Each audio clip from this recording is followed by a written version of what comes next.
Tere! Mina olen Andre Maaker, Viljandi Kultuuriakadeemia kitarriõppejõud ja siin tutvustan teile akustilisi kitarre. Akustilise kitarri vastand võiks olla siis elektrikitarr. Kindlasti olete ka elektrikitarre näinud. Mis vahe on elektrikitarril ja akustilisel kitarril? Kõige suurem vahe on see, et akustiline kitarr teeb ise sellist heli, mida me kuuleme ja mida ka kuulajad kuulevad. Elektrikitarr ilma elektrivõimenduseta teeb väga vaikset häält. Umbes sellist. Aga akustiline kitarr ilma võimenduseta oma pillikorpusega suudab teha sellist häält.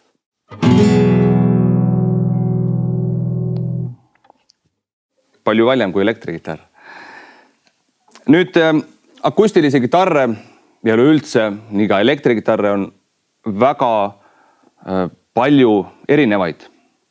Pillid võivad olla erinevad oma suuruse poolest, keelte arvu poolest, keelte häälestuse poolest, keelte materjali poolest, isegi kaelade poolest. Siin igal pillil on üks kael, aga on olemas ka selliseid kitarre, millel on 2 kaela või koguni 3 kaela.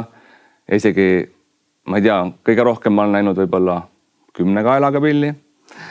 Aga siin tutvustame selliseid levinumaid ja tüüpilisemaid akustilisi kitarre. See, mis minu käes on, seda võiks nimetada klassikaliseks kitarriks, sest et sellega mängitakse peamiselt klassikalist muusikat ja selline kitarritüüp on klassikaline ka selles mõttes, et ta on kõige vanem ja ta, võiks öelda, leiutati või ehitati 19. sajandi keskel Hispaanias. Algselt olid kitarridel peal sooltest tehtud keeled.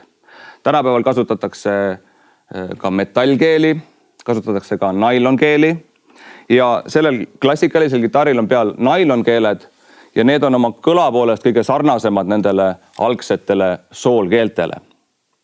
Ja lisaks klassikalisele muusikale mängitakse sellise nailonkeelse akustilise kitarri peal ka flamenco muusikat, mis ongi pärit Hispaaniast sealt samast, kust kitarr. Nii et flamenco muusika ja nailonkeelne kitarr on koos kasvanud ja arenenud.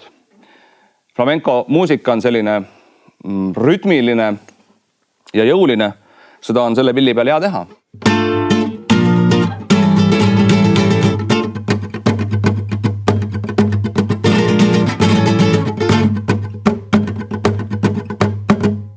Nagu näete, siis ma ka saan siia pilli vastu koputada.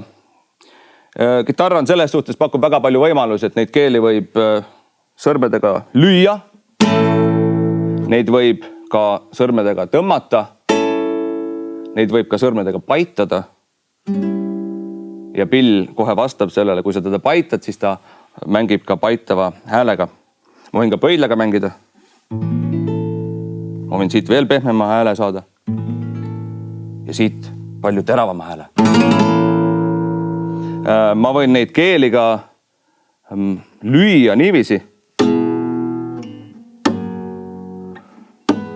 Nii et igaühel on võimalus välja mõelda, kuidas tema just kitarri tahab mängida. Ja nagu ma näitasin, siis siia korpuse pihta on ka võimalik lüüa ja siit tulevad sellised trummilikud hääled.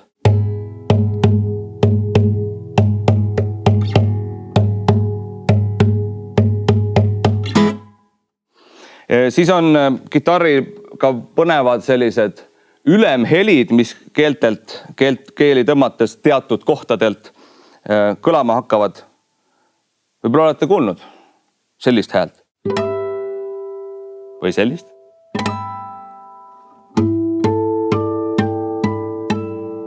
Ja keeli saab tõmmata ka siit. Nii et päris palju võimalusi mängida sealt, kust taga endal hea mõte tuleb.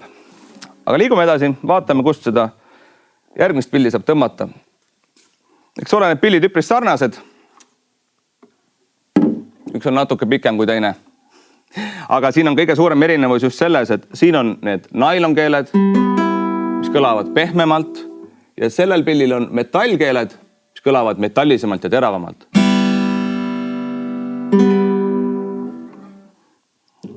Kuulame siis seda metallkeeltega pilli. Muus osas on need pillid täpselt samad, nende häälestus on samad ja sellel esimesel pillil oli 6 keelt ja sellel metallkeeltega pillil on samuti 6 keelt. Ja nad on ka ühtemoodi häälestatud, nii et siin tulevad need asjad samamoodi käe alla.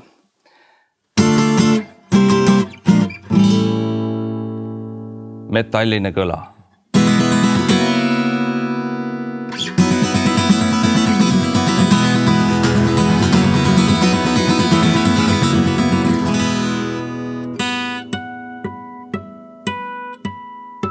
Ja samamoodi võin lüüa korpuse pihta. Ja seda pilli nimetatakse western tüüpi akustiliseks kitarriks ja ma julgen väita, et see on kitarridest praegusel ajal kõige levinum, kõige rohkem maailmas mängitakse, kõige rohkemates muusikastiilides seda kasutatakse.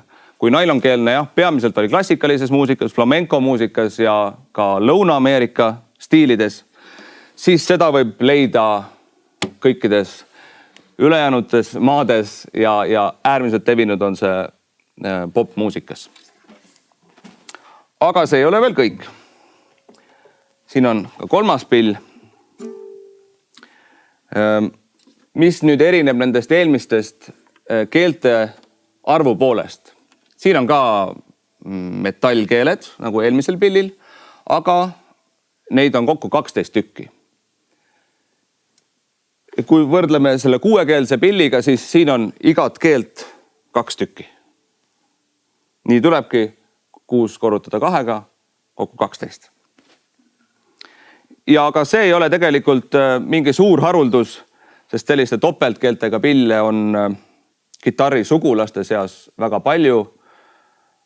Barokkkitarr vanast ajast, mandoliinid, Araabias selline põnev pill nagu uud ja paljud teised. Topeltkeeled annavad ka topeltkõla, nii et see kõla on paksem ja helisevam.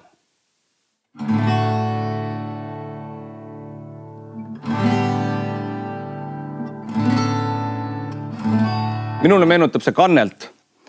Kandle kõla on selline helisev.